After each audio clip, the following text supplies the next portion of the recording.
السلام علیکم ورحمۃ اللہ وبرکاتہ۔ دل کی بات کے ساتھ پیش ہے وجدان مصطفیٰ۔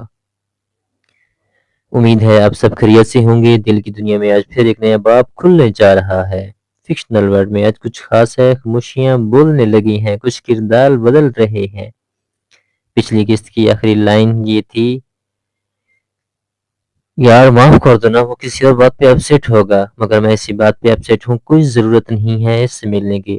وہ اسے بازو سے ذرا کھینچ کر آگے لے گئی۔ اب ہم چلتے ہیں اپنی اگلی ویڈیو کی جانب۔ میرا امیگرین سارا ٹرپ خراب کرائے گا۔ ٹیبلٹ لی تھی مگر کوئی فرق ہی نہیں پڑا۔ ڈی جے کو پھر سے سر میں درد ہونے لگا تھا اور میرا غیر رجسٹرڈ فون خراب کرائے گا۔ اس نے کوٹ کی جیب سے حالے کا پھدا ترک فون نکال کر مایوسی سے اسے دیکھا۔ اس کی بیٹری جلد ختم ہو جاتی ہے۔ وہاں دوسرے شہروں میں پتہ نہیں کیا حالات ہوں، میں اپنے پاکستانی فون کو رجسٹر کروا ہی لیتی ہوں۔ ٹھیک ہے، مگر پہلے جوتے دیکھ لیں۔ وہ دونوں ایک شو اسٹور کا دروازہ دھکیلتے ہوئے اندر داخل ہوئیں۔ دروازہ ذرا بھاری تھا، مشکل سے کھلا۔ حیا اچنبے سے دروازے کو دیکھتے ہوئے آگے بڑھ گئی۔ عجیب بات تھی کہ جس دکان پہ وہ گئیں، اس کا دروازہ بھی زور لگا کر دھکیلنے پہ پیچھے ہوا۔ آج استقلال جدیسی کے دروازوں کو کیا ہوا ہے؟ ٹیچر بھی محسوس کر کے ذرا حیرت سے بولی۔ ایویا کی دکان استقلال اسٹریٹ میں ذرا آگے جا کر ملے۔ وہ دونوں اکٹھی چوکھٹ تک آئیں اور لاشعوری طور پر ایک دم بہت زور سے دروازے کو دھکا دیا۔ وہ گلاس ڈور بھی بے حد باریک اور نازک شیشے کا بنا تھا۔ وہ گویا اڑتا ہوا جا کر مخالف سمت میں کھڑے سٹینڈ سے ٹکرایا اور زوردار چناکے کی آواز آئی۔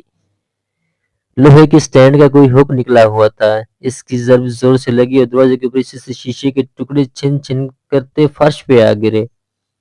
وہ دونوں ایک دم ساکت سی آدھے ٹوٹے دروازے کو دیکھ رہی تھی۔ کاؤنٹر کے نچلے دراز سے کچھ نکالتے سیلس مین نے چونک کر سر اونچا کیا۔ ٹوٹے دروازے کو دیکھ کر اس کا منہ پورا کھل گیا۔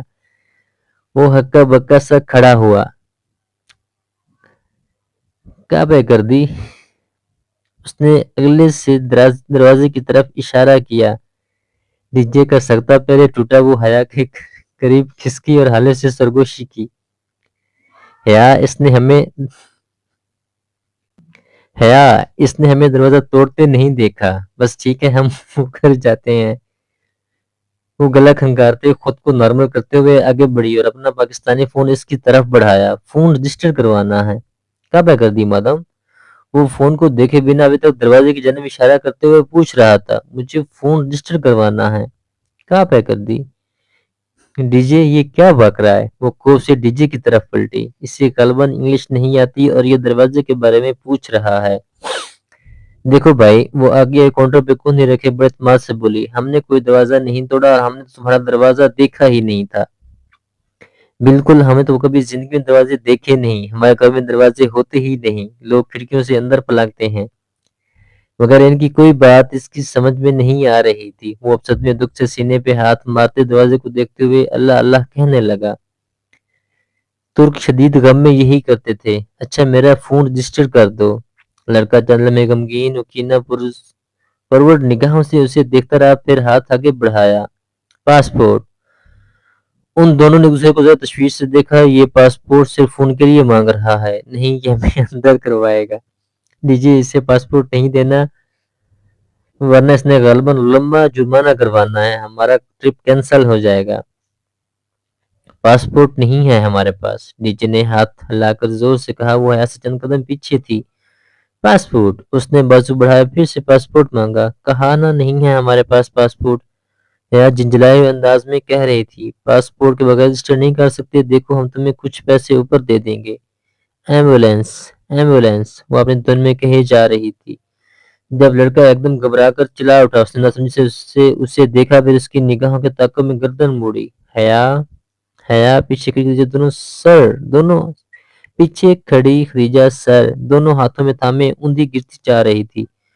اس کی آنکھیں بند ہو رہی تھیں اور تکلیف کی شدت سے دبے دبے انداز میں چلا رہی تھی۔ لڑکا باکر کاؤنٹر کے پیچھے سے نکلا۔ ڈی جے وہ ہذیانی انداز میں چیختے ہوئے اس کی طرف لپکی۔ اس کی اینک پھسل کر فرش پہ جا گری۔ تیزی سے اس کی طرف بڑھتے لڑکے کا جگر اس پہ آیا۔ کلچ کی آواز آئی اور ایک شیشہ دو حصوں میں بٹ گیا۔ D J! وہ اس پہ جھکی دیوانہ وار سے پکار رہی تھی۔ ڈی جے کی آنکھیں بند ہو رہی تھی۔ ساری دنیا اندھیرے میں ڈوب رہی تھی۔ ہسپتال کا وہ کوریڈور سرد اور ویران تھا۔ سنگ مرمر کا فرش کسی مردے کی طرح تھا، سفید، بے جان، ٹھنڈا۔ وہ بینچ پہ بالکل سیدھی بیٹھی تھی، ساکت جامد سدھ میں کسی غیر مرئی نقطے پہ نگاہیں مرکوز تھی۔ اس کی آنکھوں سے آنسو مسلسل ٹوٹ ٹوٹ کر گر رہے تھے۔ جب سے ڈی جے آپریشن تھیٹر میں تھی وہ یوں ہی ادھر بیٹھی تھی۔ آن ڈیوٹی ڈاکٹر نے کچھ بتایا کہ خدیجہ کے برین میں بحری اینیوسم تھی، ایک پھولی ہوئی انورزم جو پھٹ گئی تھی۔ سب آرکنائڈ ہیمرج۔ ڈاکٹر نے کہا تھا کہ بیرونی انورزم پھٹنے والے مریضوں میں سے 80 سے 90% کی موت واقع ہو جاتی ہے، کم سے کم بھی 10% کی امید تھی۔ وہ اسی 10% امید کو تھامے وہاں بینچ پہ بیٹھی تھی۔ اس کا ذہن بالکل مفلوج ہو چکا تھا، جیسے بھاری سل سے سر کو کچل دیا گیا ہو۔ پھر بھی اس نے کہیں سے ہمت مجتمع کر کے ڈی جے کے گھر والوں کو پاکستان فون کر دیا تھا۔ اس کے باپ بھائیوں کی پریشانی، ماں کے آنسو، وہ کچھ نہیں سمجھ پا رہی تھی۔ اس کے ابو ترکی آنے کی کوشش کر رہے ہیں اور اس کا بھائی جو فرانس میں مقیم تھا وہ بھی رات تک پہنچ جائے گا۔ بس اس کی سمجھ میں یہی بات آئی تھی۔ بار بار کوئی نہ کوئی اسے فون کرتا اور وہ ہر بات کے جواب میں بیکی آواز سے اتنا ہی کہہ پاتی، مجھے نہیں پتا، ڈاکٹر بہر نہیں آئے۔ اب وہ یوں ہی نڈال سی بینچ پہ بیٹھی تھی، آنسو لڑیوں کی صورت میں اس کی آنکھوں سے گر رہے تھے۔ 10% کی امید۔ اس نے گود میں رکھے موبائل کو دیکھا، پھر اٹھا کر کپکپاتے ہاتھوں سے پیغام لکھنے لگی۔ میں ٹاکسم فرسٹ ایڈ ہاسپٹل میں ہوں، ڈی جے کو برین ہیمرج ہوا ہے، تم فوراً جاؤ۔ جہاں کو بھیج دیا۔ ان کے درمیان اگر کوئی تلخی تھی بھی تو اسے یاد نہیں تھی، اگر یاد تھی تو صرف اور صرف ختیجہ۔ اذان کا وقت ہوا تو وہ اٹھی اور وضو کر کے واپس ادھر آئی۔ کوٹ اس نے وہیں بینچ پہ چھوڑ دیا تھا اور اب نیلی قمیص کی آستینیں گیلا بازوں پہ نیچے کر رہی تھی۔ چہرہ، ہاتھ اور ماتھے سے بال بھی ویسے ہی گیلے تھے۔ کیا زندگی اتنی جلدی گزر جاتی ہے؟ اس سے بھی جلدی گزر جاتی ہے۔ چند روز قبل 2 لڑکیوں کی گفتگو اسے یاد آئی تھی۔ وہ سلام پھیر کر تشہد کی حالت میں بیٹھی تھی۔ اس کا چہرہ مکمل طور پر بھیگا ہوا تھا اور یہ وضو کا پانی نہیں تھا۔ وہ دونوں ہتھیلیاں ملائے انہی ڈبڈبائی آنکھوں سے دیکھ رہی تھی۔ میرے اللہ! وہ بے آرزو رو رہی تھی، وہ بے آواز رو رہی تھی۔ آپ کو پتا ہے ڈی جے میری بیسٹ فرینڈ ہے، میری سب سے اچھی دوست، ایرم، زارا، ان سب سے اچھی دوست۔ آپ اسے ہم سے مت چھینیں، اس کے ماں باپ وہ بوڑھے ہیں، وہ مر جائیں گے، آپ ہمیں ایسے مت آزمائیں، آپ ہمیں ڈی جے واپس کر دیں، میری 10% کی امید کو ہارنے مت دیں۔ وہ ہتھیلیوں پہ چہرہ جھکائے ہوئے ہولے لرز رہی تھی۔ شیفون کا نیلا دوپٹہ سر سے پھسل کر گردن کی پشت تک جا گرا۔ میں بہت اکیلی ہوں، میرے پاس ابھی کوئی نہیں ہے سوائے آپ کے، میرے پاس جانے کے لیے کوئی کنٹی نہیں ہے، کھٹکھٹانے کے لیے کوئی دروازہ نہیں ہے، ہلانے کے لیے کوئی زنجیر نہیں ہے۔ میری پہلی امید آپ ہیں، آخری بھی آپ ہیں۔ اگر آپ نے میری مدد نہ کی تو کوئی میری مدد نہیں کر سکے گا، اگر آپ نے چھین لیا تو کوئی دے نہیں سکے گا، اگر آپ دے دیں تو کوئی روک نہیں سکے گا۔ آپ ہمیں ڈی جے کی زندگی واپس لوٹا دیں، آپ ڈی جے کو ٹھیک کر دیں۔ اس کے دل پہ گرتا ہر آنسو اندر ہی اندر داغ لگا رہا تھا، سلگتا ہوا داغ۔ اس کا دل ہر پر زخمی ہوتا جا رہا تھا۔ اللہ تعالیٰ، میرے پاس کوئی نہیں ہے جس سے میں مانگ سکوں اور آپ کے علاوہ کوئی نہیں ہے جو مجھے کچھ دے سکے۔